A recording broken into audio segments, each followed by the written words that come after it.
शिवाय गुरवे नमः। शिवाय गुरवे नमः।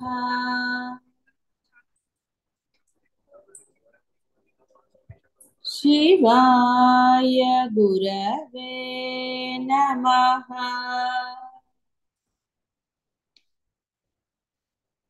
शिवाय गुरवे नमः। शिवाय गुरवे नमः। शिवाय गुरवे नमः। మహాత్ములు బయట నిరాడంబరంగా ఉండటమే కాకుండా మనసులో కూడా శుద్ధులై దేనికి అంటకుండా నిస్సంగంగా ఆశామోహములు లేని వాళ్ళై ఉంటారు. ఆనందం కొరకై బాహ్య విషయాలపై ఆధారపడకుండా మానసికంగా దేనిపైన ఎవరిపైన ఆధారపడకుండా సర్వదా సంతృప్తులై ఉంటారు. జ్ఞానికి తన గురించి తనకు ఏ భావము ఉండదు. కాబట్టి ఈ విధంగా ఈ లక్షణాలు మీకు సహజంగా కలగాలి అంటే అవి ఎదురు చూస్తే కలగవు, దాని గురించి యోచన చేస్తే కలగదు. బాహ్యంలో అలా, కానీ ఇది మీకు సహజంగా స్థిరంగా ఇవన్నీ ఉండాలి అంటే బ్రహ్మ లక్షణాలు ఆ బ్రహ్మం దగ్గర ముందు స్థిరంగా ఉండటం నేర్చుకో. స్థిరంగా ఉండటము అంటే అర్థం అక్కడ నాకు ఇంకా రాలేదు అని కానీ, ఇంకా నేను పొందలేకపోతున్నానని కానీ ఏ ఆలోచన ఉండరాదు. ఆలోచన నేనుకుంటుంది, ఆలోచన రహిత స్థితిలో ఉండటం, అనవసరమైన మాటలు మానివేయటం. దీక్ష అంటే కేవలము ఇలా చెప్పటం కాదు, నిజంగా అవసరం లేని మాటలు, ఒకరిని బాధ పెట్టే మాటలు, అనకూడని మాటలు, ఇలాంటివి ఎన్నో మానేయాలి. అది దీక్ష. దీక్షా కాలంలో కేవలం నామస్మరణ ధర్మాచరణ మాత్రమే ఉండాలి. ధర్మాచరణ లేనిది దీక్ష అనబడదు. అక్కడ నేను ప్రవేశిస్తుంది కాబట్టి. నేను అంటే ఇక్కడ దీక్ష ఇది అద్వైత దీక్ష. ఏదో మామూలు వేరే దీక్షలు అనుకోండి రకరకాలుగా ఉంటాయి, అన్ని చెల్లుబాటు అవుతాయి వేరే దీక్షల్లో. నిజంగా అవి దీక్షలు కాదు. అంటే నేను వాటిని నిరసిస్తున్నాను అనటం లేదు, నిజమైన అక్కడ ఆ దీక్ష తీసుకోవటం లేదని నా ఉద్దేశం. ఒక పరమాత్మ గురించి మీరు నామరూపములు ఉన్న పరమాత్మ అయినా సరే దీక్ష తీసుకున్నప్పుడు మీ మాట చేత అంతా అదే అయి ఉండాలి అని అసలు దీక్షల యొక్క నిష్ఠ యొక్క ఉద్దేశ్యం. ఆ కాలంలో ధర్మంగానే ఉండాలి తప్ప అధర్మమైనది ఒక మాట కూడా రాకూడదు. మనసా వాచ కర్మణ అది ఆచరించి తీరాలి. అది అసలైన దీక్ష. మనకు అనుకూలంగా మార్చుకుంటూ పర్వాలేదు అనుకుంటూ చేసేవి దీక్షలు అవ్వవు. ధర్మం అనేది ఉండి తీరాలి. ఏ కాలంలోనైనా ధర్మాన్ని నువ్వు ఆచరించవచ్చు. కాబట్టి కాలానుగుణంగా రైళ్లు బస్సులు ఎక్కచ్చు, విమానాలు ఎక్కచ్చు, అందులో దోషమే లేదు. మామూలుగా పూర్వకాలం నిష్ట అంటే పాదయాత్ర. కానీ ఇప్పుడు కాలం అనండి ఏదైనా సరే పర్వాలేదు, కానీ ధర్మం తప్పకూడదు.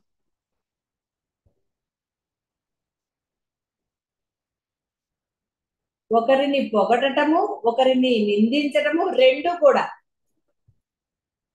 దేనికి పొగిడావు, దేనికి వారిని విమర్శించావు, ఇలా రకరకాలుగా ఉంటుంది. ధర్మం అనగానే మనకేదో మనకి నచ్చిందే ధర్మం, మనం చేసిందే ధర్మం అనడానికి లేదు.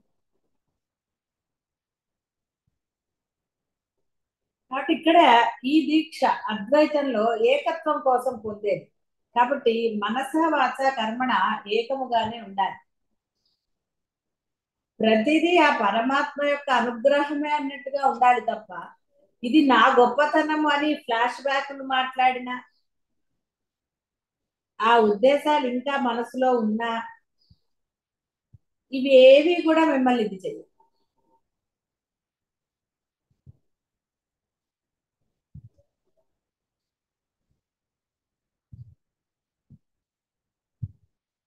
కాబట్టి దీక్షలు అంటే అది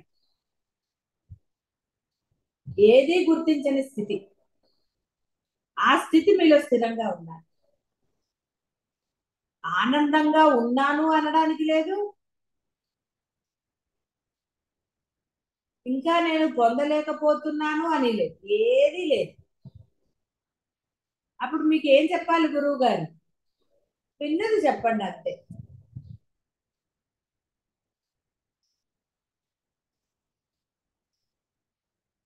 ఏమీ లేవండి మాట్లాడడానికి, అది సంతోషమే. అయితే కపటత్వం లేకుండా ఉండాలి. కాబట్టి మాట కూడా చాలా జాగరూకతతో పిల్లలతో అనొచ్చు. మీరు వాళ్ళు అల్లరి చేస్తారు, కోపడొచ్చు కదండి అని. నిజంగా మీరు దీక్ష మనసా వాచ కర్మణ చెయ్యండి, పిల్లలు కూడా బుద్ధిగా ఉంటారు.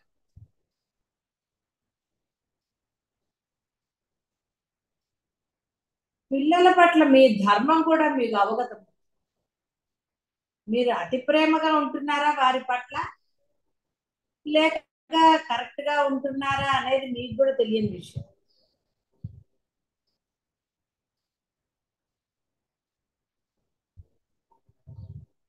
ఇప్పుడు పిల్లలు కొంతమంది చెప్పారు పొద్దునే లేవరండి అది ఇది అని.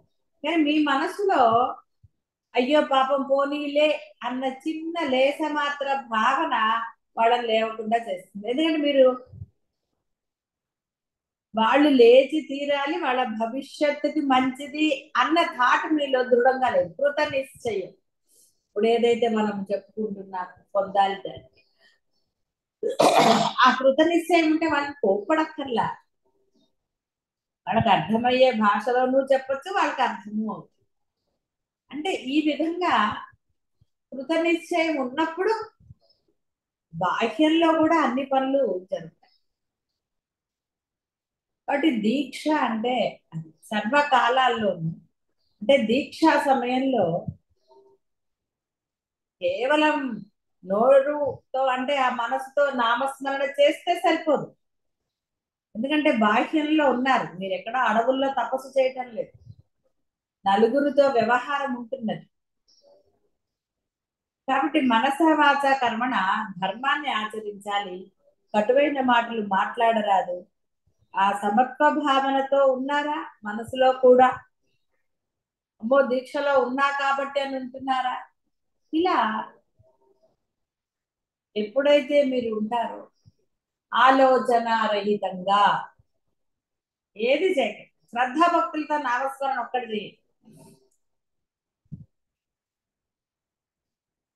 ప్రయత్నపూర్వకంగా ధర్మాన్ని, ధర్మము అంటే చెప్తున్నాం కదా, ఆ ధర్మంగానే ఉండండి. దూరిపోయి ఏ సహాయాలు చేయక్కర్లేదు, దూరిపోయి ఏ పనులు చేయక్కర్లేదు. ఎంతవరకు శుచి శుభ్రత అంతవరకు చేసుకోవటం, ఆనందంగా కూర్చుంటే నిద్ర వస్తుందంటే అటు ఇటు నడుస్తూ చేసుకోవటం. ఇలా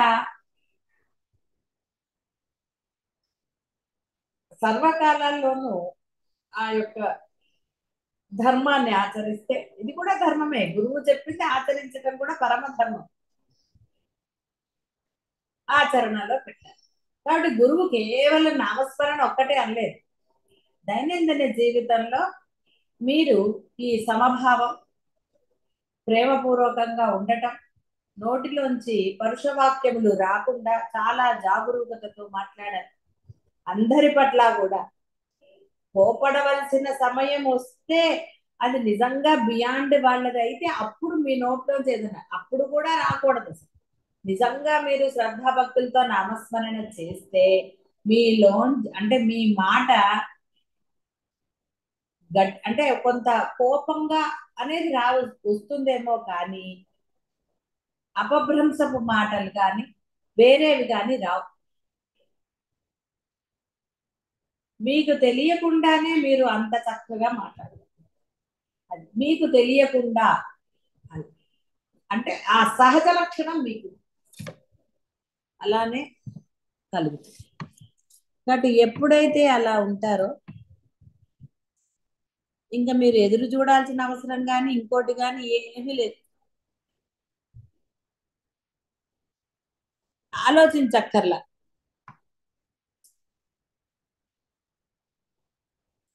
ఇవి గుర్తుపెట్టుకుంటే చాలు. అది చేస్తున్నానా లేదా అని కూడా చూడటం మానేయాలి. ఎందుకంటే చేసి తీరాలి, ఆప్షన్ లేదు మీకు. చేస్తున్నానా లేదా అంటే అక్కడక్కడ చెయ్యట్లేదని అర్థం వస్తుంది. కాబట్టి చేస్తున్నానా లేదా అన్నది చూడటం కాదు, చేసి తీరాలి, ఆప్షన్ పెట్టుకోకూడదు.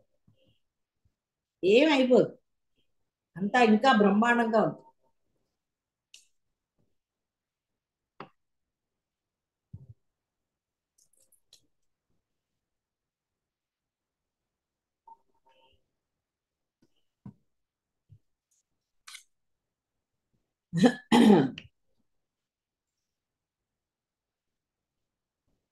మనస్సు మలినంగా ఉన్నప్పుడు బాధగా ఉంటుంది. దానిని జటిలం చేసుకోకూడదు. దుఃఖానికి కారణం నీలోనే ఉంది, ఎక్కడో లేదు. బాహ్య వస్తువులపై వ్యక్తులపై ఆసక్తియే ఆ బాధకి కారణం. మనస్సులో గల జటిలత్వమే సత్యానికి దూరం చేస్తుంది. ఆ మలినము అంటే ఆ యొక్క భావనలు, వస్తువుల పట్ల ఉన్న మోహం, లేదా నిన్న చెప్పుకున్నట్టుగా వీడు చెడ్డవాడు వాడు చెడ్డవాడు నేనే మంచివాడిని, ఇలాంటి భావన అసలు ఏది ఉండదు. నువ్వు వాడి కోసం పుట్టలేదు, వాడి కోసం నువ్వు సాధన చేయటం లేదు. నువ్వు పుట్టావు, నీ కోసం నువ్వు సాధన చేయాలంతే, అదే అసలైంది. కాబట్టి ఇక్కడ, కాబట్టి నీ సంతోషం నీలోనే ఉంది తప్ప బాహ్యమైన వస్తువులతోటో వ్యక్తులతోటో లేదు. లేదండి వాడి వల్లనే అంటే ఇంకా చెప్పేది ఏమీ లేదు. నీలో అంత బాగా వాడిలో ఎంత నేను ఉందో నీలో కూడా అంతే నేను. కాబట్టి వాడిని బట్టి నీ సంతోషం అన్నావు, వాడిని బట్టి నీ దుఃఖం అన్నావు, వాడిని బట్టి బాధ. ఎప్పుడైతే రెండో వాడిని చూస్తావో నువ్వు, రెండో వాడుగా జీవుడుగా, అంటే నీలో ఐడెంటిటీ ఉంటేనే రెండో ఐడెంటిటీ వచ్చింది. నువ్వు చూడకమని. ఎందుకంటే సంతోషం అనేది ఎక్కడో లేదు, నీలోనే ఉంది. ఎందుకంటే పరమాత్మ నీలో కూడా ఉన్నాడు. వాడిలో ఉన్న సంగతి తర్వాత సంగతి. వాడికి తెలిసిందా తెలియలేదా నీకెందుకు బాధ? నీకు తెలిసినప్పుడు నువ్వు ఆ పరమాత్మ దగ్గరే ఉండు. పరమాత్మ దగ్గర ఉన్నవాడు ఏడుస్తూ ఉంటాడు, ఎప్పుడు ఆనందంగానే ఉంటాడు. పిల్లలకి కొంత వయసు, వాడు తల్లి తండ్రి అంటే అసలు వాడికి ఎవరి మీద నమ్మకం, వాడి దగ్గర ఉన్నప్పుడు వాళ్ళు ఆనందంగానే ఉంటారు, ధైర్యంగా ఉంటారు, వాళ్ళు చూసుకుంటారు అన్ని అన్న ధీమాతో ఉంటారు. నమ్మకం ఉన్న వాళ్ళు అలా ధీమాగా ఉంటారు. వాళ్ళ మీద నమ్మకం లేకపోతే వీడు ఏం చేస్తాడో అని భయపడతాడు. అంతే తేడా. కానీ పరమాత్మ మీద నమ్మకం ఉన్నవాడు ఏడవడు, ఆలోచించడు. ఏంటి నెక్స్ట్, నా జీవితం ఏమిటి, ఇవేమీ ఆలోచించడు వాడు.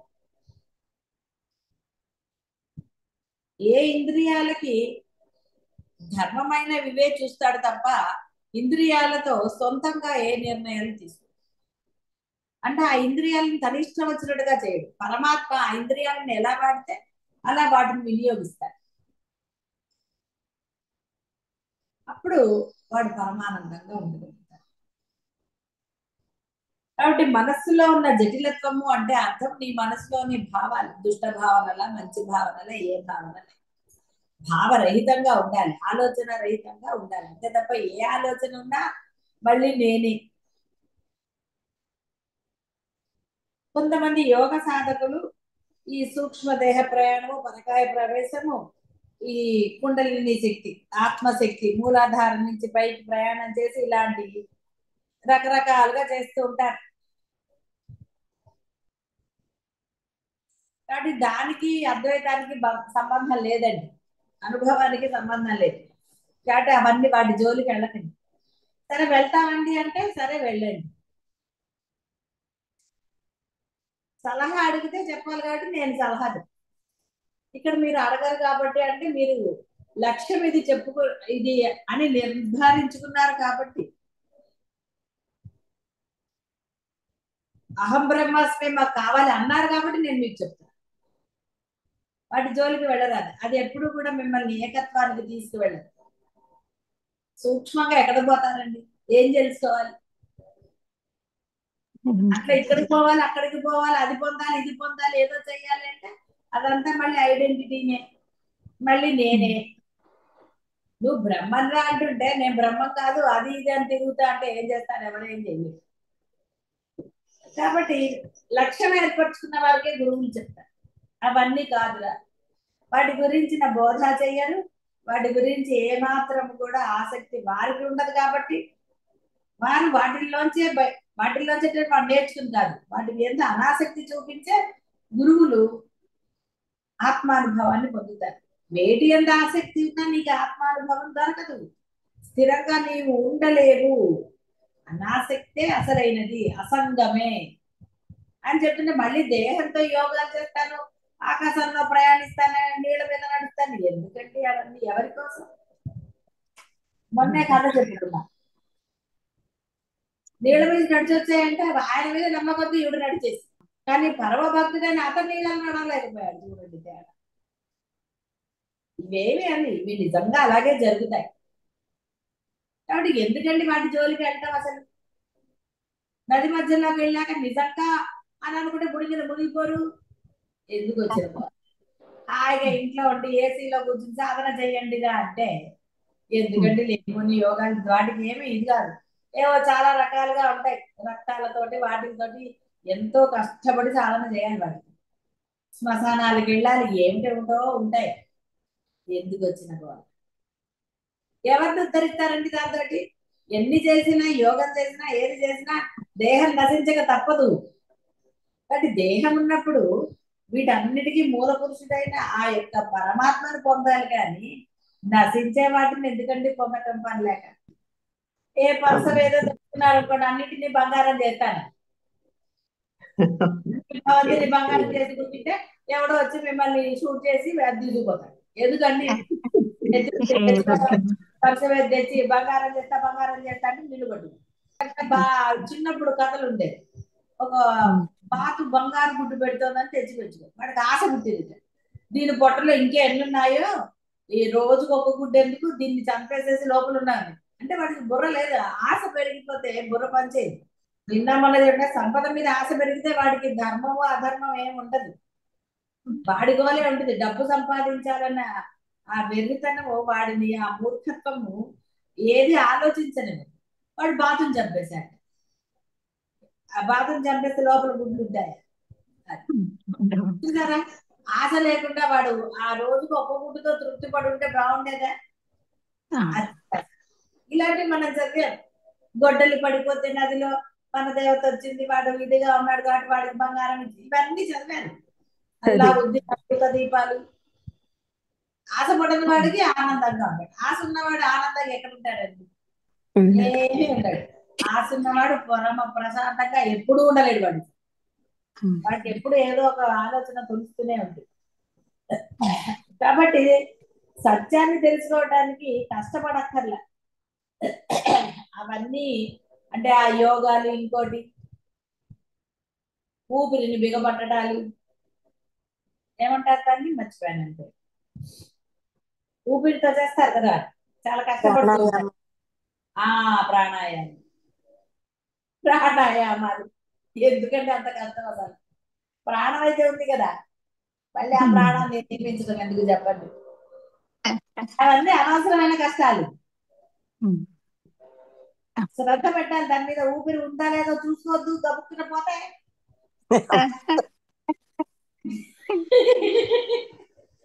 అసలు ఎందుకండి జటిలతో? కష్టమే లేదు, హాయిగా ధర్మంగా ఉండండి, ఆనందంగా ఉండండి. అందరితో వాడు అవతల వాడు ఎవడైతే మనకి, మనం ఆనందంగా ఉందాం.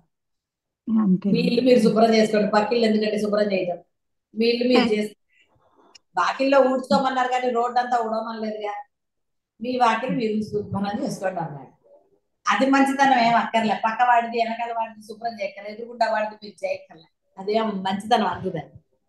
అది అంటారు అతి సర్వత్రా వచ్చే అక్కర్లే. మీ వాకిలి మీరు శుభ్రం చేసుకోండి, మీ వాకిట్లో మీరు ఎన్ని నీళ్లు పోయాలో అది పోసుకోండి చాలు. పక్కవాడి వాకిలు కూడా శుభ్రమే, ఎన్ని నీళ్లు పోయక్కర్లే. ఇలా ఎంతవరకు అంతవరకు ఉంటే ఆనందంగా ఉంటారు. దేనికండి ఎదుటి వాకిలి పక్క వాకిలి అయిపోయి కొంచెమే కదండి చేశానండి అంటే రేపొద్దున ఇల్లు కూడా ఊడవండి అంటారు మరి సరిపోతుంది. కాబట్టి ఓవర్ యాక్షన్ చేయక్కర్లేదు ఎక్కడైనా సరే. అందుకని మీ ధర్మము మీ యొక్క ఇది ఉంటే చాలు. కష్టపడక్కర్లేదు అసలు దీనికి, హాయిగా ఉంది. అసలు ఎంత హాయిగా ఉంటారండి. ఎవడు మనకి ఏ బుర్ర పాడు చేసే మాటలు చెప్పరు. నేను దీక్షలో ఉన్నాను నాకెవరు ఫోన్ చేయొద్దని మీరు చెప్పగలిగితే మీ నోట్లోంచి వేరే మాటలు రావు, వాళ్ళు మీకు ఏమి చేయరు. ఆ ధైర్యం మీలో ఉండాలి. ధీర కశ్చిత్, ధీరత్వం లేని దీక్షలు ఏమవుతాయి, ఏకత్వం ఏం పొందుతారు. బ్రహ్మము అంటే సామాన్యమా కాదు కదా. ఆ బ్రహ్మత్వం పొందాలంటే మరి కనీసం కొంతన్నా మీలో ధైర్యం లేకపోతే ఎలాగా ఉండాలి. ఒక భూతం వచ్చి నేను నీకు అన్ని ఇచ్చేస్తానంటే అక్కర్లేదురా నేనే ఇస్తాను నీకు, అంతేగాని భూతం వచ్చింది కదా ఇది మానేసి భూతం అంటే అది అనుకో. అలా ధైర్యం ఉండాలి, భయపడక్కర్లా. ధైర్యంగా నేను దీక్షలో ఉన్నాను కాబట్టి ఫోన్లు ఎవరు చెయ్యొద్దు, అత్యవసరం అయితే ఫోన్ చేయండి అని. బ్రహ్మాండంగా ఉంటుంది, ఆనందంగా ఉంటారు.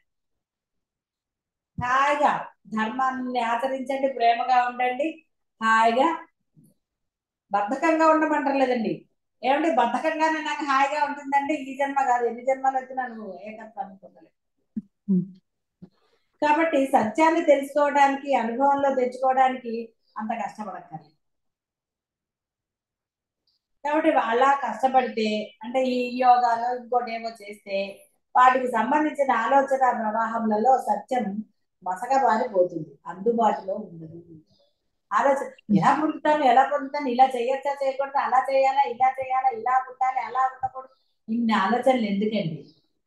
గురువు చెప్పేశాడు ఎలా ఉండాలో, అలా ఉండకుండా ఇంకా ఎలా ఉండాలని ఎందుకు ఆలోచన, అనవసరంగా టైం వేస్ట్ అవలా, ఎందుకు ఆలోచన. గురువు ఎలా ఉండమన్నాడు అలా ఉండండి, ఉంటున్నానా లేదా అని మళ్ళీ ఆలోచన పెట్టుకుంటే ఎలాగా. ఉండి తీరాలి, ఆప్షన్ లేదు అంతే. బయటికి వెళ్ళాలంటే పని అవ్వాలి, వెళ్ళాలి, రైలు ఎక్కాలి, ఆ టైం కంటే అన్ని మానేసుకుని వెళ్ళరు, ఆలోచిస్తూ కూర్చుంటారా వెళ్ళాలా వద్దా ఎప్పుడు వెళ్ళాలి ఏంటని.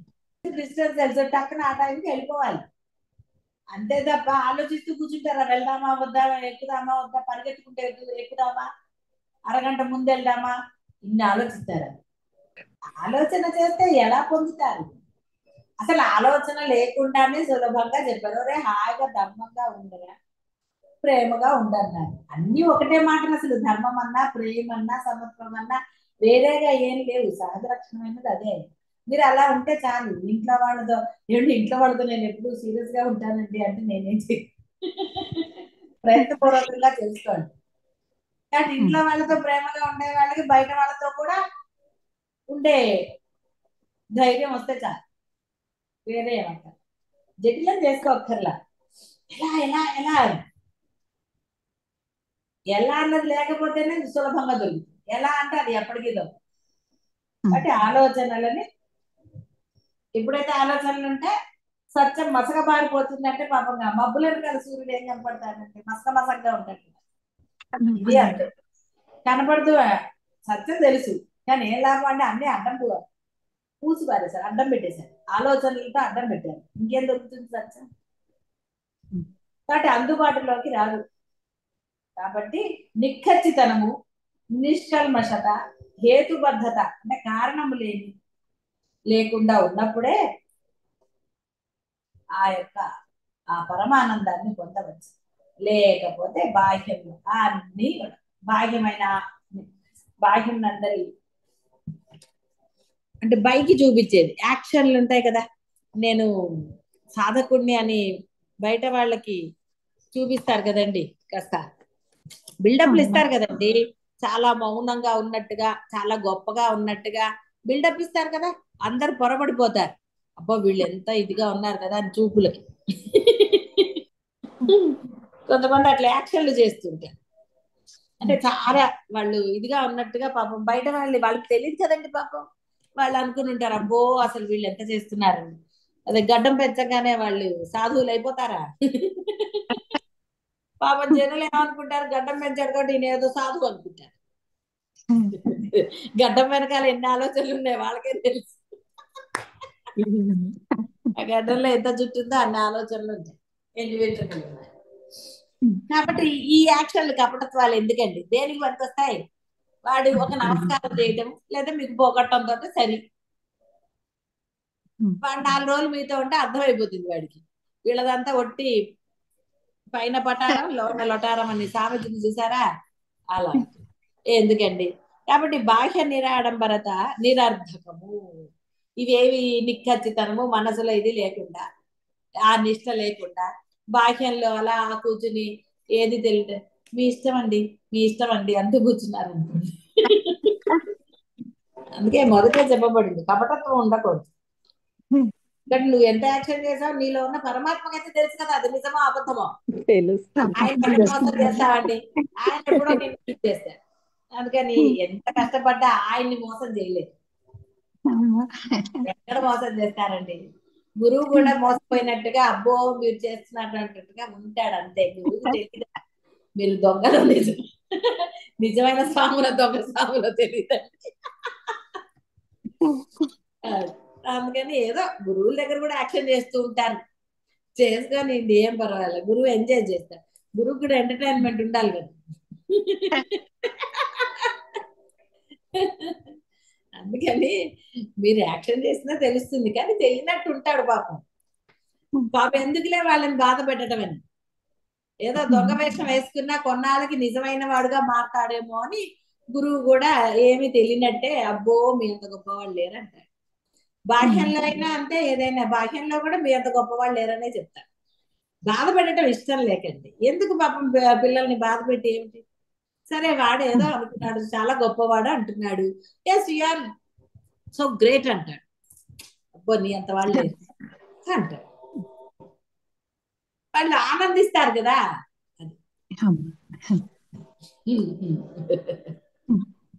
కాబట్టి కొంతమంది నిశీది వేళల్లో శ్మశానాలలో ఓ ఇక్కడ ఉంది కదా వింత వింత దేవీ దేవతలను పూజిస్తూ ఉంటారు, ఆ వీడియోలు కూడా మీరు చూస్తూనే ఉంటారు. అలా వెళ్ళకండి,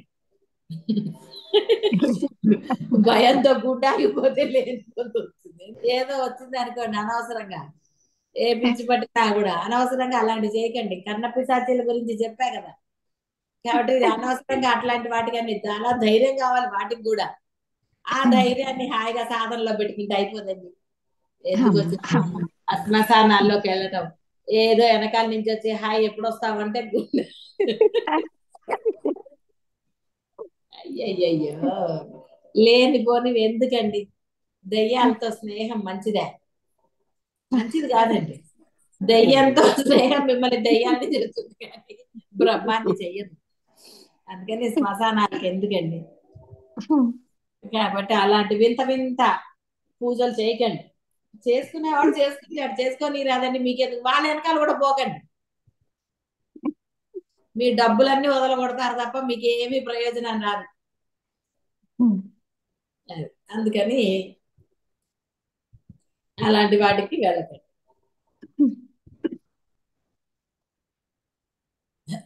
కాబట్టి ఏవో శక్తుల కోసం క్షుద్ర పూజలు నిర్వహిస్తారు వాళ్ళు, అదంతా అద్వైతమే, సత్యదూరమే.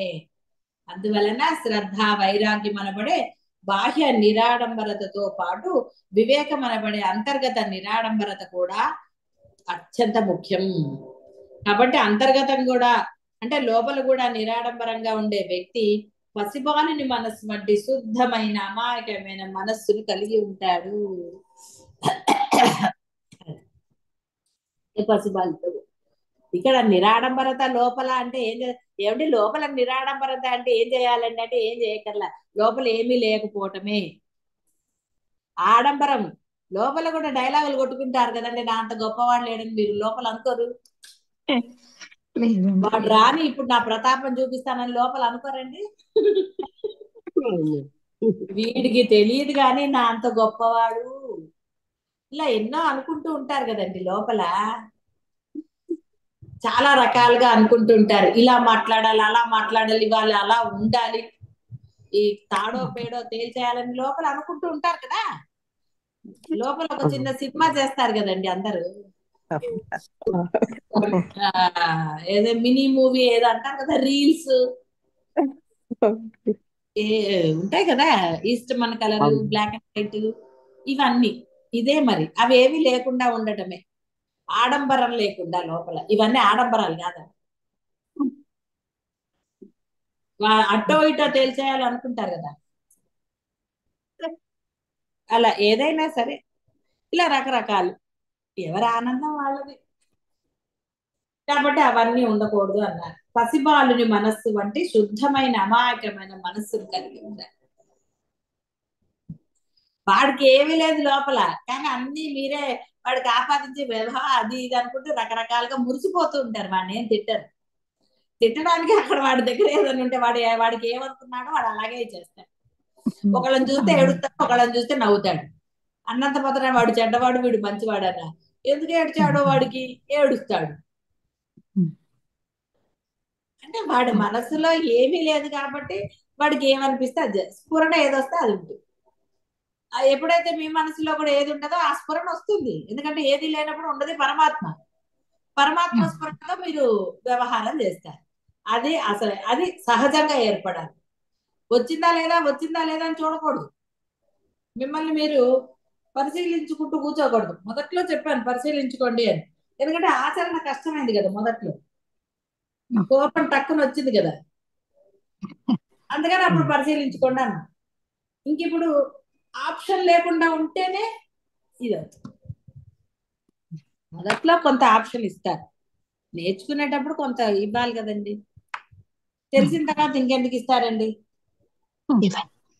ఏదో వంట రానప్పుడు పాడు చేస్తే పోన్లే అంటారు. 10 సంవత్సరాలైనా మాడగొడితే ఊరుకుంటారండి?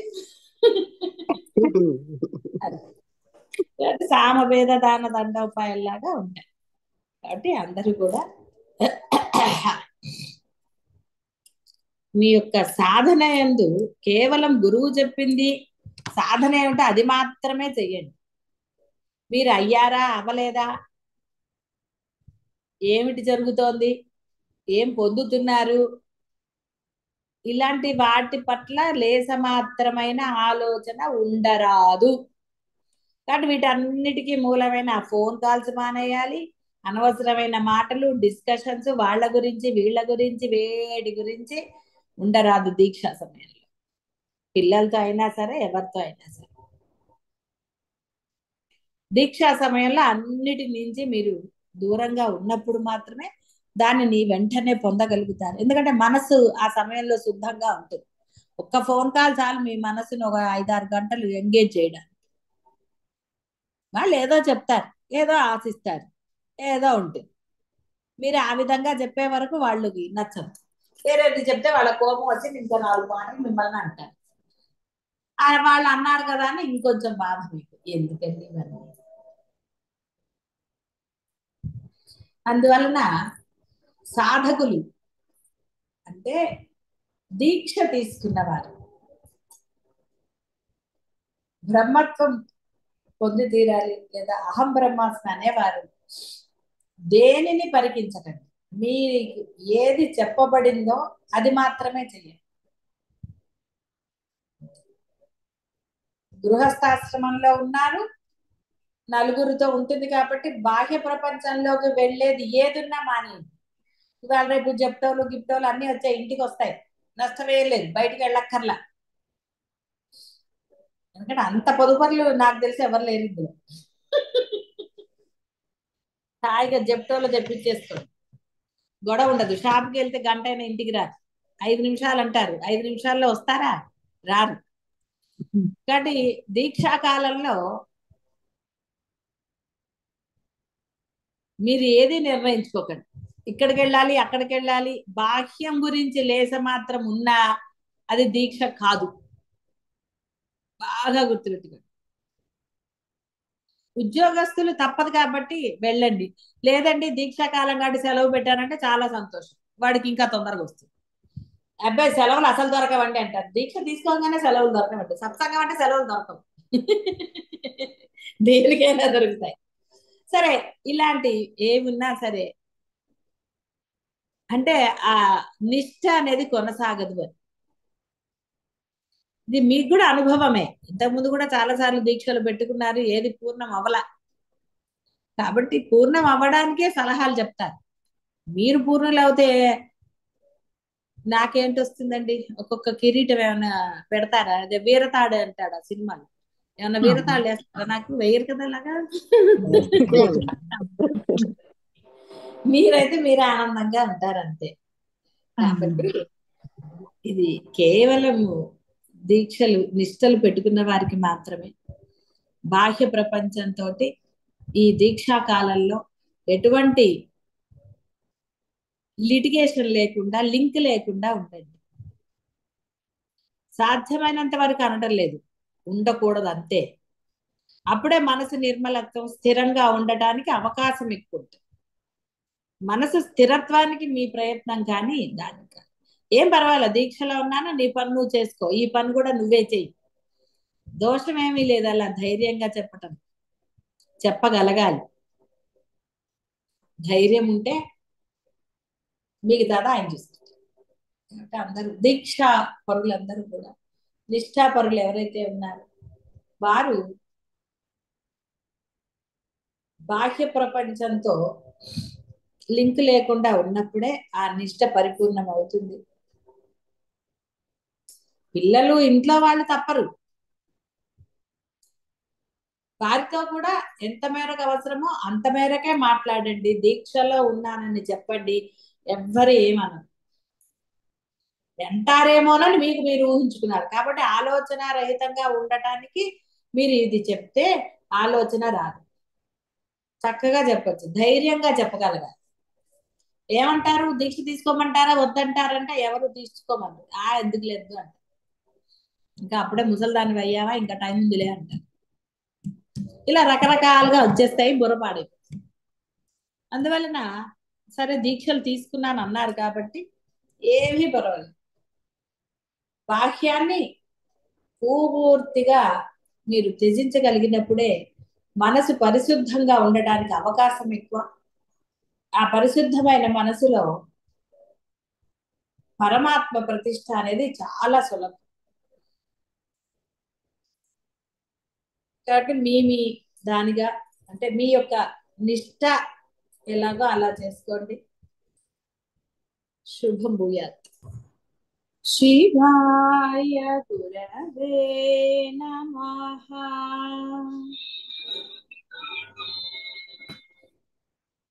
శివాయ శివాయ గురవే నమః. శివాయ గురవే నమః. శివాయ గురవే నమః.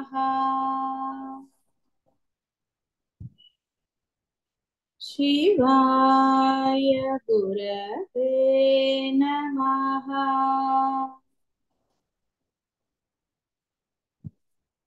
శివాయ గురవే నమః. శివాయ గురవే నమః. శివాయ గురవే నమః.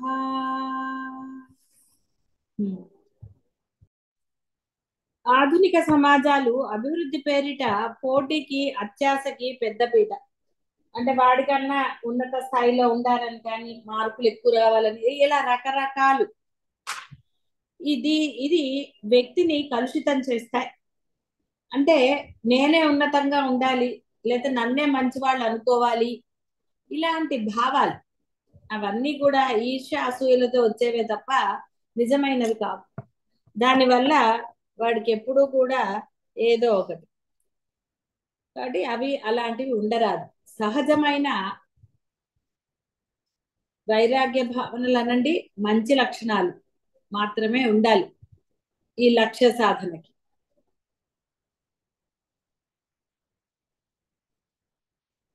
అధికంగా మందులు వాడితే ఇక అవి పనిచేయని స్థితికి చేరుతారు. ఇలా రకరకాలు, మళ్ళీ వేరే మందులు. భోగ సాధనలు పెరిగిన కొద్దీ అవసరాలు అంతకు మించి పెరుగుతాయి. అది అభివృద్ధి అని భ్రమిస్తారు. కానీ ఎక్కడా కూడా ఆనందం అనేది ఉండదు. అసంతృప్తే మిగులుతుంది. ఇంకా ఇంకా ఏదో అంటే మనసులో ఎప్పుడైతే ఈ కలుషిత భావాలు ఉంటాయో దాని వలన కలుషితంగానే ఉంటాడు తప్ప మనిషి స్వచ్ఛంగా ఉండలేడు. ఏవో భావాలు, ఇక దానితోటి రకరకాలైన అనుభవాలనండి, బాధలనండి, గోలలనండి, ఏదైతే ఏంటి, అలా వాడి పరిస్థితి ఎప్పుడూ అలాగే ఉంటుంది. వాడు ఎప్పుడూ సంతోషంగా ఉండలేడు. ఎప్పుడు ఏదో ఒకటి, వాడికన్నానా వీడికన్నానా, అదా ఇదా, ఏం చేద్దామా,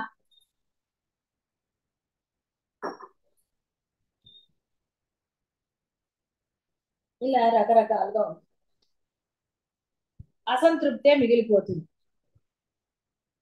కాబట్టి ఆధునిక కాలంలో జీవితం చాలా జటిలంగా తయారైంది. సర్వసంగ పరిత్యాగులైన సాధువులు కూడా సరే, ఇక బాహ్య ప్రపంచంలో వాళ్ళ ఆశ్రమాలు ఇవి అన్ని.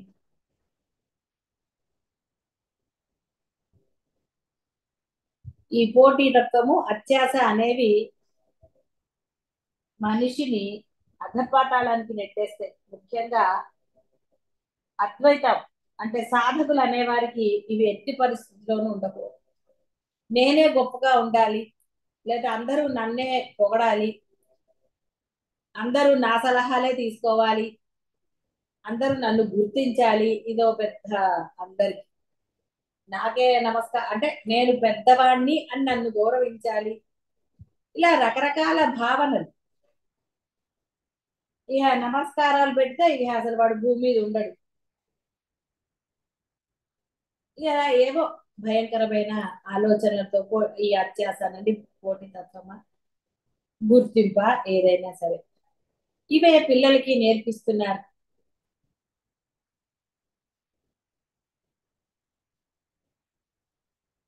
కానీ అలా కాకుండా అంటే ఈ యొక్క సాధన యందు మాత్రమే, పరబ్రహ్మమును పొందటంలో మాత్రమే ఆసక్తి ఉన్నవారు ఈ ఆడంబరాలకు కానీ, అత్యాసలకు కానీ, ఈ పోటీలకు కానీ వెళ్ళరు. అదే చెప్పేది, కపటత్వం లేకుండా ఉండాలి.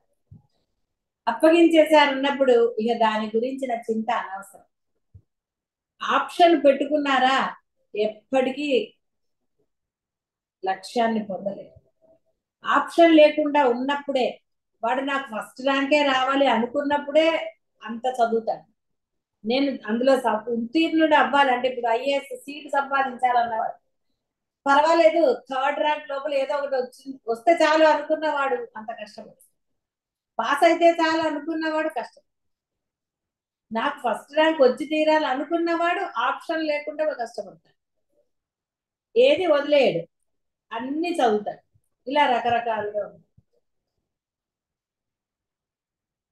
కాబట్టి ఆర్భాటాలు లేని జీవితాన్ని జీవించే వ్యక్తి సంపద, ఇల్లు, వాకిళ్ళ యందు ఆసక్తి లేకుండా ఉండాలి. అవి అవి సంపాదించడానికి అంత ప్రయత్నం చేయక్కర్లేదు. అదే సహజమైన విరక్తి, వివేక వైరాగ్యాలు. బట్ అలాంటి వాడే ఈ యొక్క అద్వైతం అనండి, జీవ బ్రహ్మైక్యం అనండి, ఇవి పొందగలుగుతాడు. లేనివాడు ఎలా పొందుతాడు? వాడికి ఎంతసేపు ఈ బాహ్యమైన ప్రయత్నాలు ఉంటూనే ఉంటాయి. వాటి యందు ఇష్టం అనండి, ఏదో ఒకటి, ఏవో కారణాలు. ఇంకా నిన్నే చెప్పారు, హేతుబద్ధత లేకుండా ఉండాలి. అంటే కారణం లేకుండా ఉండాలి. కారణం ఎప్పుడు నిన్ను ఏకత్వంలోకి తీసుకెళ్ళి, కారణం అంటేనే అనేకం వచ్చేసి.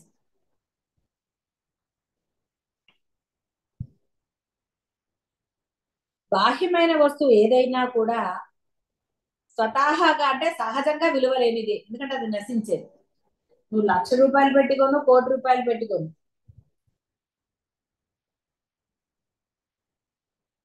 అవి నశించి తీరుతాయి.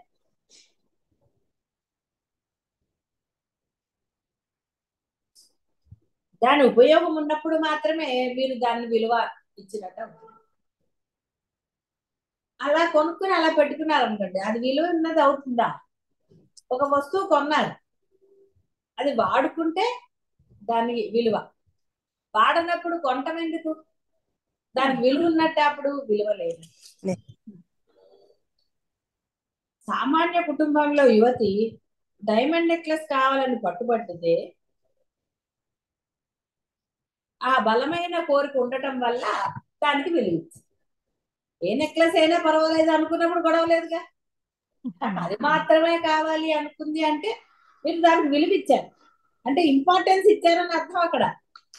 ఇందాక డబ్బు మీద చెప్పాం కాబట్టి విలువ అని కొనేటప్పుడు, ఇక్కడ విలువ అంటే ఇంపార్టెన్స్. అదే కావాలని పట్టుబట్టి ఇంపార్టెన్స్ దేనికి ఇచ్చింది? డైమండ్ నెక్లెస్ కి. ఏదో ఒక నెక్లెస్ అనలేదు,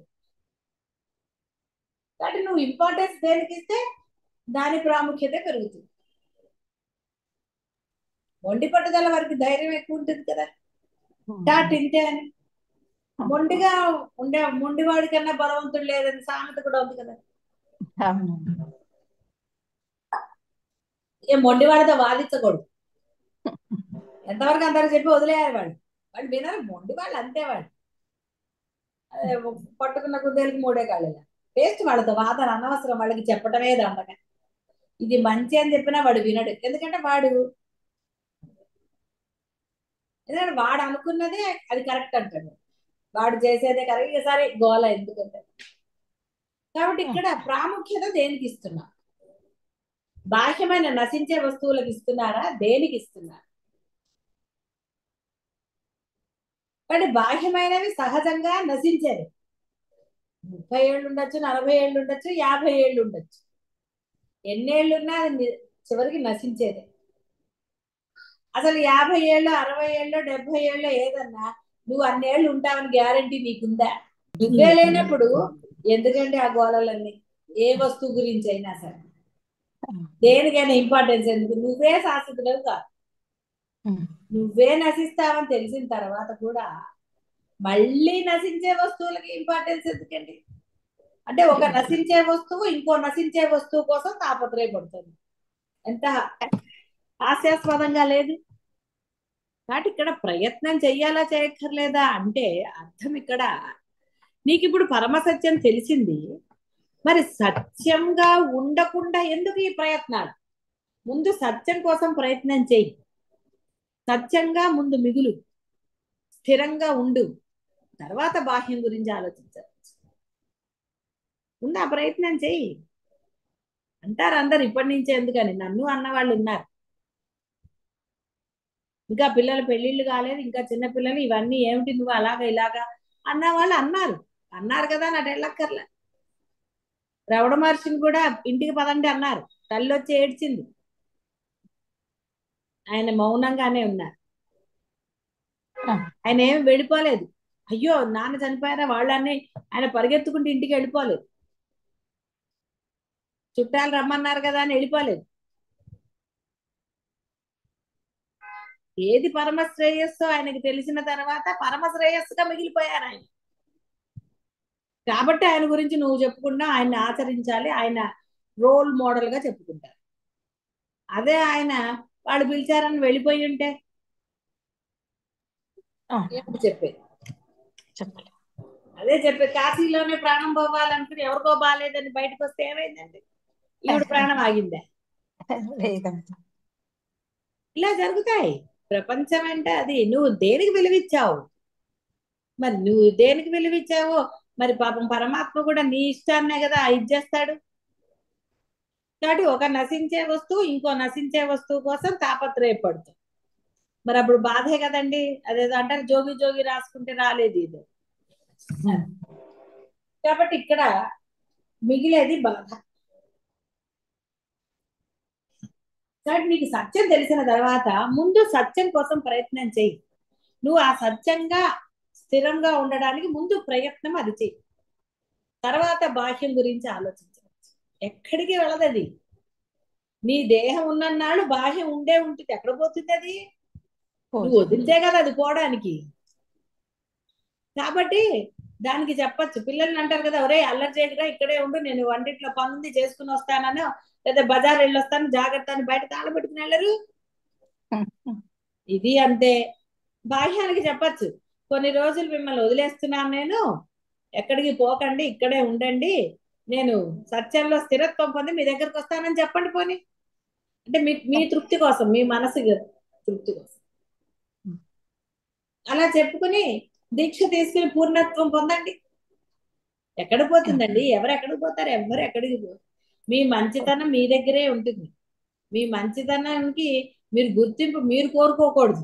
మీ మంచితనాన్ని అవతల వాడు గుర్తించి యు ఆర్ గ్రేట్ అనాలి. అంతే తప్ప మీ మంచితనాలు మీరు చెప్పుకుని ప్రగల్భాలుగా మీరే చెప్పుకుంటే అవతల వాడు ఏమంటాడండి? లోపల అబ్బో నిజంగా మీరు చాలా గొప్పవారండి అని తర్వాత ఏమంటాడు తెలుసు కదా. అందుకని మీ గుర్తింపు మీరు కోరుకుంటే ఎలాగండి? పరమాత్మ ఇవ్వాలి మీకు గుర్తింపు. ఆ గుర్తింపు మీరు పోయాక ఉంటుందా లేదా తర్వాత సంగతి. మీరు ఉన్న నాళ్ళైతే ఉంటుంది కదా. పోయాక గుర్తింపు ఉంటే వాడు పాపం పోయిన వాడికి ఏం తెలుస్తుందండి? వాడు దెయ్యమై తిరిగితే వాడికి గుర్తింపు. అందుకని నశించే వాటి కోసం తాపత్రయపడొద్దని చెప్తున్నారు. బాహ్య వస్తువు ద్వారా మనలోని అహంకారాన్ని తర్పణ అంటే ఇది చేయాలనుకున్నప్పుడు ఆ వస్తువుకు విలువ. జనులు ఆస్తిపాస్తులు, వాహనాలు, ధనము, బంగారం కావాలని ఆశిస్తారు. వాస్తవంలో ఆ బాహ్య వస్తువులకు విలువ ఏమీ లేదు. ఏముందండి? విలువ ఉందా? మీరు ఎప్పుడో ఒకటి కొన్నారు, ఏదో అదృష్టం బాగుంటే ఇప్పుడు రేటు పెరుగుతుంది, అదృష్టం బాగాలేకపోతే ఇలా ఏదో రకరకాలు. ఇవన్నీ కూడా మీరు అంటే మీకు దేహం ఉన్నప్పుడే జరగాలని రూల్ ఎక్కడ ఉందా? కానీ ఆ దేహం ఉన్నన్నాళ్ళు నానా గోల బాధ ఏదో ఉంది అనుకుంటారు. ఏమిటంటే ఉండేదని. రాయికి రప్పకు కూడా మహిమ పెట్టుకుంటే ఇంకా నువ్వు ఏం ధరిస్తావు? రే రాయి రప్పకి మహిమ ఏమిట్రా? వాటికి ఉంటే ఉంది, నీకు కూడా మహిమ ఉంది, అది తెలుసుకో ఫస్ట్. ఇంటికి ఉంది, వాటికి ఉంది, వీటికి ఉంది అని వాటి వెంబడ పరిగెట్టడం ఎందుకురా? వీటన్నిటికీ అది చలనం లేనిది, చలనం ఉన్న నువ్వు కూడా పరబ్రహ్మమేరా. నువ్వు ముందు పరబ్రహ్మం అవ్వు, తర్వాత ఇంటి గురించో వాటి గురించో లేదా ఆస్తుల గురించో ఆలోచించవచ్చు. అంతేగాని వీటికి ఉంది వాటికి ఉంది అనుకుంటూ వాటి మీద మమకారాలు మొండితనాలు ఎందుకండి? శంకర్లు ఏమన్నా ఉండిపోయారా వాటిని పట్టుకుని? తపస్సు చేశా కదా అని అదే ప్లేస్ లో కూర్చున్నాడు ఆయన? ఈ ఇంట్లో పుట్టాను కదా అని ఆ ఇంట్లో పట్టుకు కూర్చున్నాడా? మరి ఆయన్ని ఆ ఇంట్లో పుట్టాడు. తర్వాత కనకధార అదే ఇక్కడ జనాలు ఎప్పుడు పట్టుకున్నారు కానీ అది ఉందా? ఆయన కేదార్లో వెనక నుంచి వెళ్ళిపోయాడని చెప్పి అక్కడ ఒక రూమ్ అన్నారు. అది పిచ్చి జనాలకి. నువ్వు ఆయన ఏ మార్గంలో అంటే ఏ మార్గం అంటే ఏ దారిలో అని కాదు, ఆయన నీకు బోధించింది ఏమిటి అది పట్టుకోరా. అంతేగాని ఆయన ఇంట్లో కూర్చోగానే నీకు బుద్ధి వచ్చేసింది. ఆయన తపస్సులో కూర్చున్నప్పుడు నీకు హాయిగా అనిపించవచ్చు, అంతేగాని నువ్వు మహాత్ముడు అయ్యావా? మరి నువ్వు మహాత్ముడు కాలేనప్పుడు ఎందుకంటే అవన్నీ మహాత్ముడివి కావాలి అంటే, నువ్వు పరమాత్మ కావాలి అంటే అదే అక్కర్లేదు కదా. చెట్టు కింద కూర్చున్నా అవుతారు. దక్షిణామూర్తి చెట్టు కిందే కూర్చున్నాడు. ఇక్కడ నశించే వాటి పట్ల ఏమిటండి? నశించేదానికి మహిమ ఏంటి అసలు? లేకపోతే అసలు దేవుళ్ళు లేరని అంటాడా ఆయన? దేవుళ్ళకి పూజ చేయొద్దని అంటాడా? అందుకే కోరికలు ఉన్న వాళ్ళే దేవతల్ని పూజిస్తారు. కోరిక లేని వాడికి దేవతలతో పని ఏంటండి? ఎందుకంటే ఆ దేవుళ్ళను కూడా సృష్టించింది పరమాత్మే. దేవతలు కూడా ఆ పరమాత్మ కావాలని కోరుకుంటారు. నాయన ఈ సృష్టి అవ్వగానే మేము నశించాలి కదా, కాకపోతే వాళ్ళు వాళ్ళ ధర్మంగా ఆ పరమాత్మ చెప్పిన ధర్మాన్ని వాళ్ళు ఆచరిస్తూ ఉంటారు. సరే వాళ్ళ సంగతి ఎందుకు, వాళ్ళు నీకన్నా ఉన్నతులే. నీ కోరికలు ఉన్నప్పుడు వాళ్ళని పట్టుకోవాలి, నీ కోరికలు లేనప్పుడు ఇదే కదా ఆయన చెప్పింది కూడా. అదృష్టమే లేదు, దేవుడు అనేవాడు లేడని అంత ధైర్యంగా ఆయన అనగలడా? ఎవడికి దేవుడు లేడు? నేను పరమాత్మని అన్న భావన స్థిరపడిన వాడికి దేవుడు లేడు విడిగా. అమ్మా అని వాళ్ళని నిరసించమనలేదు, టాటూట్ అనలేదు. వారికి ఇవ్వవలసిన గౌరవం, ఇవ్వాల్సిన ఉపాధిని బట్టి గౌరవించగలనని కృష్ణ పరమాత్మే చెప్పాడు. ఆయన దేవుడుగానే అవతరించాడు.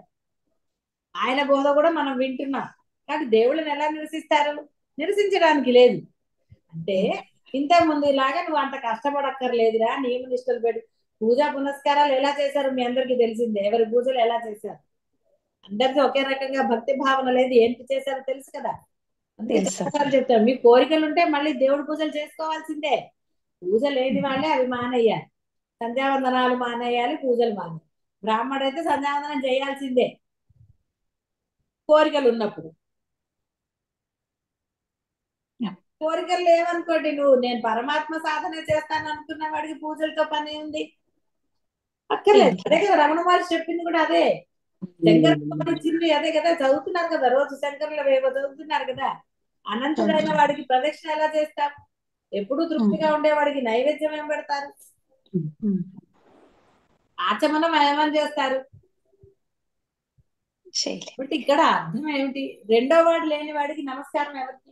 అంతా తానే అయ్యాడు, తానే ఉన్నాడు, ఎవరికండి నమస్కారం మళ్ళీ? అంటే ఇవన్నీ ఎవరికి? ఆ భావన స్థిరంగా ఉన్నవాడు. భావన స్థిరంగా లేనివాడు పట్టుకోవాల్సిందే తనకన్నా ఉన్నతుడిని. నీకు ప్రమోషన్ కావాలంటే కదండి బాస కాకబట్టాలి. నీకు ప్రమోషన్ అక్కర్లేదు, నీ పని నువ్వు ధర్మంగా చేసుకొని తృప్తిగా ఉండు. నీకు నిజంగా వచ్చేది ఉంటే అదే వస్తుంది.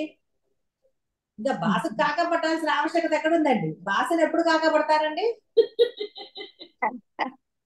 టీచర్లను ఎప్పుడు కాకపడతాడండి? కావాలని కోరికున్నప్పుడు. అంతే. కోరికలు లేనప్పుడు దేనికండి? టీచర్ కి వినయంగా నమస్కరించాలి కాబట్టి నమస్కరిస్తాడు. ఎంత గౌరవం ఇవ్వాలో టీచర్ కి ఆ గౌరవం ఇస్తారు, అంతవరకు. కానీ బియాండ్ లిమిట్స్ ఎవరండి? వాడికి మార్కులుగా అవతల వాడు కూడా అలాగే అయితే పోన్లే వీడు నాకు ఇచ్చాడు కదా అని మార్కులు ఇస్తారు. కానీ అద్వైతంలో గురువులకి లంచాలు ఇస్తే ఏం జరుగుతుందండి? ఏం లంచాలతో అనుగ్రహం దొరకదు కదా. నీ మనసు ముఖ్యం. నీ మనసును సమర్పించావా గురువుకి, అనుగ్రహం అదే వస్తుంది. నిజంగా నీ మనసులో ఎటువంటి కపటత్వం అనండి, ఇంకోటనండి, ఏ భావము లేకుండా నీవు గురువుకి సరెండర్ అయితే అదే పరమానుగ్రహం గురువుకి. అప్పుడు నువ్వు విడిగా అడగక్కర్లే, ప్రవాహం వస్తుంది. తలుపు తీస్తే వెళ్తురు రాలేదు, పొద్దున్న లేచాక సూర్యుడు తలుపులు వేసి కూర్చుంటే లోపలికి సూర్యుడు ఎలా పాపం వెళ్తురు ఎలా వస్తుంది? తలుపులు తీస్తే ఆటోమేటిక్ గా సహజంగా నీ ఇల్లు వెళ్తురుతో నిండిపోతుంది. అలాగే నువ్వు ఎప్పుడైతే సర్వశరణాగతి అంటే నిన్ను నువ్వు సమర్పించుకున్నావో, నీ మనసులో ఏ భావనలు లేవో, అప్పుడు గురువు అనుగ్రహమే ఉంటుంది అక్కడ. వేరేది ఎక్కడుంది? నువ్వు ఎవరికి అంటే నువ్వు పరమాత్మకి సమర్పించబడితే పరమాత్మ అనుగ్రహం ఇది లేదు. కోరికలతో ఒక దైవాన్ని ఇది చేసుకుంటే ఆ దైవం ఒక అనుగ్రహమే ఉంటుంది. ఏదైనా అంతే. అక్కడ ఇంకోటి ఉన్నప్పుడు అనుగ్రహం ఎలా ఉంటుందండి? అక్కడ ప్లేస్ ఉన్నది ఒకదానికే, రెండు ఎలా కుదురుతాయండి? ఇరుక్కుని అంటే ఒక వరలో రెండు కత్తులు ఇమ్మడం అనేది సామెత లేదు. ఒక మనసులో ఎన్నని ఇరికిస్తారండి. ఇవాళ ఒక రీల్ చూసా జోక్గా. ఒక అమ్మాయిని వాడు అంటాడు, నీ గుండెల్లో నాకు ప్లేస్ ఇవ్వ అంటాడు. ఒక మూల ఉంటాను అంటాడు. అంటే అమ్మాయి అంది, సరే వేరే వాడితో దెబ్బలు ఆడకను. అంటే చూడండి, ఇక్కడ మీరేం పెద్ద వేరే అర్థం లేదు, ఇది జోక్ అంతే, సరదాగా తీసుకోవాలి. అంటే ఎంతమంది ఉన్నారో చెప్పింది అమ్మాయి. తప్పేముంది, ఉన్నమాట చెప్పింది. మరి వాడు అడిగాడు కదా, అందుకని వేరే వాడితో దెబ్బలాడకైతే ఉండు ఏదో మూలకంటే నష్టం ఏంటి? జోక్గానే చెప్పింది, చక్కగానే చెప్పింది సమాధానం. నోరు మూసుకుంటారు, నోరు మూసుకెళ్తారు కదా అప్పుడు. అది కాబట్టి మీరు మనసులో ఈ బాహ్యమైనవని ఇల్లు వాకిళ్ళు అవి ఇవి అన్ని పెట్టుకుంటే ఇంకా ఆయన ఎక్కడ ఉంటాడండి? అదే కదా, పటాలకి అన్ని పూలు కప్పేశారండి. పాప ఆయన ముక్కు మూతి అన్ని మూసుకుపోతే ఆయన ఏం కనపడతాడండి? ఆ మసీద కప్పేసి తొండ తోక అంటే తొండమా తోక ఏం తెలిసింది? అంతే, ఏం తెలుస్తుంది? గుళ్ళో కూడా అలంకరణతో మొత్తం కప్పేశారనుకోండి, మొహాలు అన్ని కూడా కప్పేసి ఏ దేవుడు ఏం తెలుస్తుంది? కాబట్టి ఇక్కడ మీ మనసంతా కూడా ఈ బాహ్యమైన వాటితో నిండిపోతే ఇంకా నిష్ట ఏది? ఆత్మనిష్ట ఎక్కడుంది? దరిదాపుల్లో లేదు బా. అందువలన బాహ్య వస్తువులకి ఒక విలువ ఉందో లేకపోతే ఇంకోటి ఏదో ఉందో అనుకోవటం విలువ లేదు. దోషం. విలువ. దోషం అంటే అర్థం ఏంటి? నీకు లభించదు. ఆనందం ఎక్కడ లభిస్తుందండి? బాహ్య వస్తువు నీకు ఆనందాన్ని ఇచ్చిందా? ఓ నగ చేయించుకున్నారు, దాన్ని దాచుకోలేక ఎంత తలకాయ నొప్పండి. అవునమ్మా. మరి ఏ సెంటు పూసుకోకూడదు అంటాడు వాడు. సెంటు పూసుకుంటే అది నల్లగా అవుతుందంట. అయ్యో, రకరకాలు. దాన్ని జాగ్రత్తగా చూసుకోవాలి, మళ్ళీ జాగ్రత్తగా దాచిపెట్టాలి. ఎన్నున్నాయి? అదే అసలు ఏది లేదు అనుకోండి, గొడవ లేదు కదా. ఎంత కావాలో అంతే ఉంది పోని, అప్పుడు గొడవ లేదుగా. అంటే ఎప్పుడైతే విలువిస్తామో బాధ మొదలైంది. విలువ లేనప్పుడు బాధ ఎక్కడుందండి? ఏదైనా అంతే. కాబట్టి ఎందుకు వాటిని విలువిస్తున్నావు? అవన్నీ నశించావు, నువ్వే నశిస్తావురా బాబు. ముందు నీ యొక్క ఉద్ధరణ చూసుకో, తర్వాత వాటి ఉద్ధరణ చూద్దు కానీ. నువ్వు వాటిని పట్టుకుని కూర్చుంటే మటుకు నువ్వు పోయాక ఏమిటండి? ఏమీ లేదు. పొయ్యాక అక్కర్లా, నువ్వు ఉన్నప్పుడే ఎన్నో జరుగుతాయి. చూడటం లేదు ప్రపంచంలో? ఎన్నో చూస్తున్నారు. ఇన్ని చూసి కూడా ఇంకా మనకి వస్తువుల పట్ల, వీటి పట్ల, సంపదల పట్ల ఎందుకండి మమకారం? అమ్మా. ఉంటుంది. సత్యం తెలిసిన తర్వాత సత్యం మీదే ఉండాలి మమకారం. సత్యం పొంది తీరాలి, స్థిరత్వం పొందాలి. జన్మని సాధకం చేసుకోరా అని కృష్ణ పరమాత్మ మొత్తుకుంటుంటే, నేను దీన్ని సాధకత చేస్తా, దాన్ని చేస్తా అంటే ఏమన్నా అర్థం ఉందా? అదే పాపం ఆయన మొత్తుకుంటున్నాడు. ఏం చేస్తాడు పాపం ఆయన? కాబట్టి జనులు ఆస్తిపాస్తులు, వాహనాలు, ధనము, బంగారం కావాలని ఆశిస్తారు.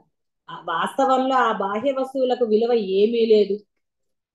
అహంకారమునకు బాహ్య వస్తువుల ద్వారా పట్టం కట్టి నానా గోల తెచ్చుకున్నాం. కాబట్టి ఎప్పుడైతే ఆ అలవాటుని వదులుకుంటే, అంటే ఆ బాధలు పొందే అలవాటు, వాటికి విలువిచ్చి, ఎన్ని గోలలండి.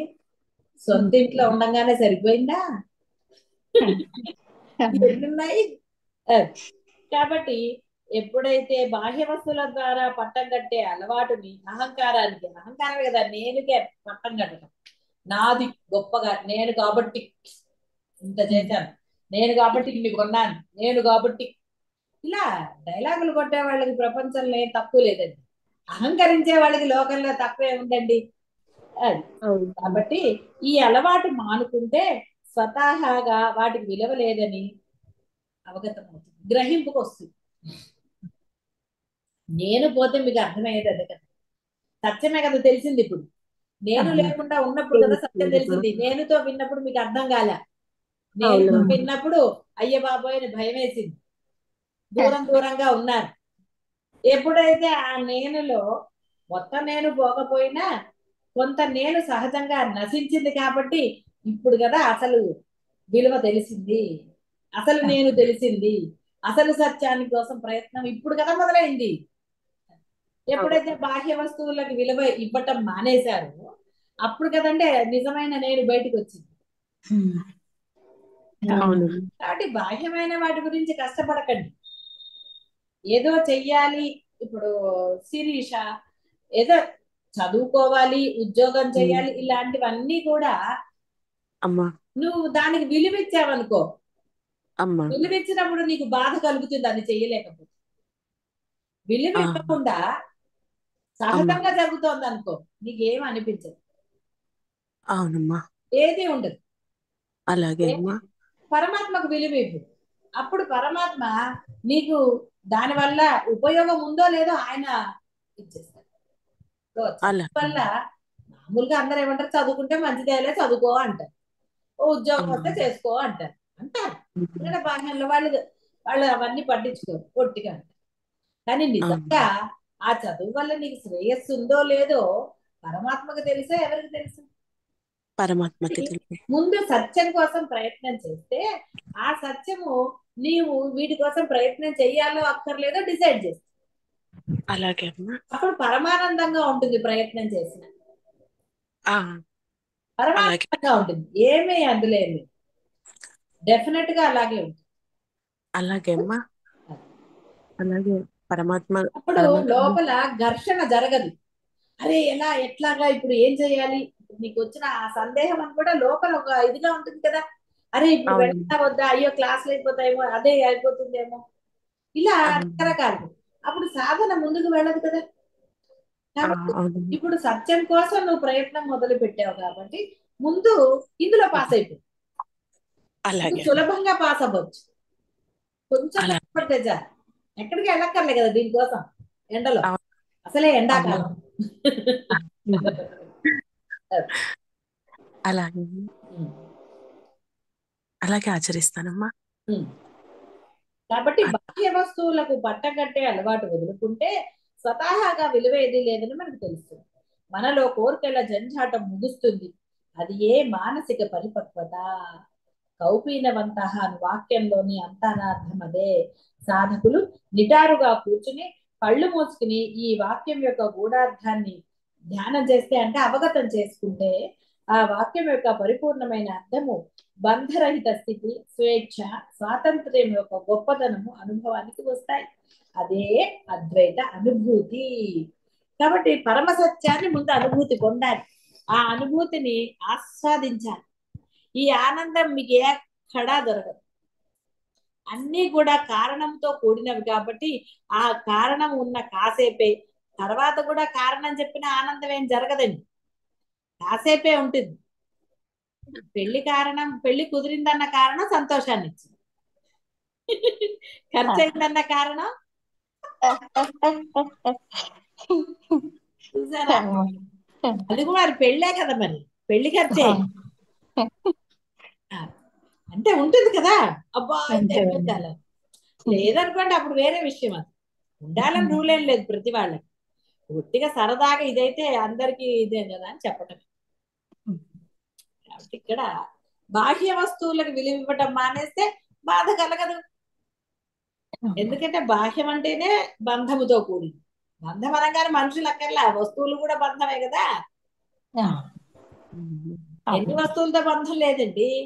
అది వదిలేసుకుంటే ఇప్పుడు ఆనందంగా లేరు, పట్టుకుంటే కదండి బాధ. అందువలన అందరూ కూడా దేనికి విలువ ఇవ్వాలో గ్రహించుకుని దానికి విలువిస్తూ సత్యాన్ని తెలుసుకున్నారు కాబట్టి సత్యానికే విలువిస్తూ ఆ సత్యంగా స్థిరత్వం పొందండి. శుభం భూయాలు.